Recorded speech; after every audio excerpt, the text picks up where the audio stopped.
Global के ज़ेर एहतमाम Qadria जेलानिया Islamic centre Manchester में गुज़िश्ता माह से जारी ओपन किचन में अब तक हज़ारों अफराद को रोज़ाना की बुनियाद पर खाना फराहम किया गया।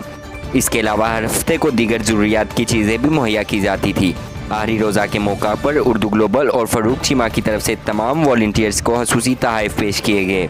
सोशल वर्कर अहमद अली और सायरा कुरैशी ने भी खसूसी शिरकत की। उर्दू ग्लोबल के CEO मिर्ज़ा शहजाद अली ने बताया कि ये प्रोजेक्ट 18 अप्रैल से 60 अफराद के लिए शुरू किया गया था, जो कि आज रोज़ाना की बुनियाद पर 300 से ज़ायद अफराद तक पहुँच चुका है। उनका कहना था कि हमारा मकसद सिर्फ इंसानियत की खिदमत करना है।